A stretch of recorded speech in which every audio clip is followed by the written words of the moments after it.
A Look into the Life of Sigmund Freud by Sarah, Nitharsini, and Anusha.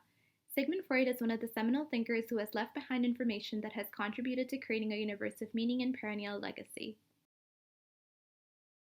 Timeline of Sigmund Freud. 1856, Sigmund Freud was born. 1886, Freud first began providing therapy. 1896, Sigmund Freud first coined the term psychoanalysis. 1910, the International Psychoanalytic Association was found. 1921, he published Group Psychology and Analysis of the Ego. 1923, he published The Ego and Id. And in 1939, Freud died in London due to cancer.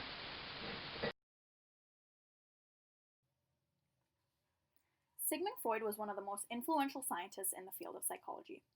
We often refer to him as the founding father of psychoanalysis.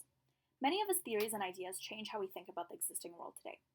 Some of his major contributions that we're going to be touching on a little bit today include the unconscious realm of our minds, free association, the dream theory, repression, the Oedipus complex, and his psychoanalytic theory of personality. Let's take a closer look specifically at the psychoanalytic theory of personality and Freud's concept of the unconscious. As we know, human personality is very complex, and in his theory, Freud breaks down our personality into three different components. That's the id, the ego, and the superego. The first component, which is the id, makes up of our primitive instincts and behaviors and is driven by the pleasure principle. This component is entirely unconscious. The second component, known as the ego, is the more rational component of our personality, and it's more often described as a self and is partly conscious and unconscious. Lastly, we have the superego component, and this part of our personality essentially acts like our moral compass. It provides us guidelines to make certain decisions and judgments and exists within our conscious and unconscious. Within Freud's psychoanalytic theory of personality, we have what Freud calls the unconscious mind. This is essentially defined as a reservoir of our feelings, thoughts, urges, and memories that exist outside of our conscious awareness. Freud also believed that many of these unconscious thoughts, feelings, and emotions were often repressed, as they were things that we often considered socially unacceptable or unpleasant. Freud really emphasized the importance of the unconscious mind. He believed that the unconscious realm of our mind governs our behaviors and actions, and it continues to have a major impact on our behaviors even if we are unaware of it ourselves. It's important to consider that Freud also divided the mind into three distinct levels. So we have the preconscious, the conscious, and then lastly we have the unconscious. Freud used an analogy of an iceberg to represent these three different levels, and this is shown in the model on the right-hand side of the slide. We will now apply Freud's major contributions to behaviorism. John Watson, as an experimental psychologist, was fascinated by discoveries of psychoanalysis, but he rejected Freud's central concept of the unconscious as incompatible with behaviorism. To better understand how Watson related Freud's ideas to behaviorism, it's important to consider the concept of transference and the unconscious.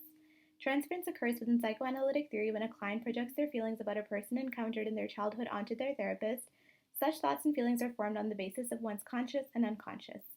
Watson tried to explain psychoanalysis and borrowed ideas from classical conditioning to explain Freud's discoveries. Watson introduced the concept of conditioned emotional responses. He considered the possibility that fear could be transferred from one stimulus to another in the lab by classical conditioning. Watson wanted to go beyond Freud's discovery and demonstrate that transfer of emotion from one stimulus to another occurred not only during psychotherapy but also in the lab. He conducted the well-known experiment with little Albert to test his theory. He obtained empirical evidence for his concept of conditioned emotional responses. He didn't have to appeal to Freud's concept of the unconscious to explain that when a rat, which previously elicited no fear, was paired with loud sound, it produced a response of conditioned fear through classical conditioning. He concluded that many phobias in psychopathology are true conditioned emotional reactions, either of the direct or the transferred type. Moreover, Skinner was also interested in the Freudian theory and concepts. They had a few ideas in common that have influenced the field of behaviorism. Freud and Skinner acknowledged that two separate systems existed that governed behavior and described how one can interfere with the other, as well as how the system that operates outside of one's awareness can have an impact on the feelings, behavior, and thinking of an individual. Lastly, let's turn our attention to the relevance of Sigmund Freud's concepts today. Freud's psychoanalytic theory of personality and the concepts of the unconscious mind are still relevant to the subject matter today. However, it does come with its opposing arguments. Ultimately, it depends on the therapist or practitioner whether or not they use Freud's concepts in their practice. It's considered the best microscope for examining human motives and looking into the unconscious, and concepts such as free association are used in practice today.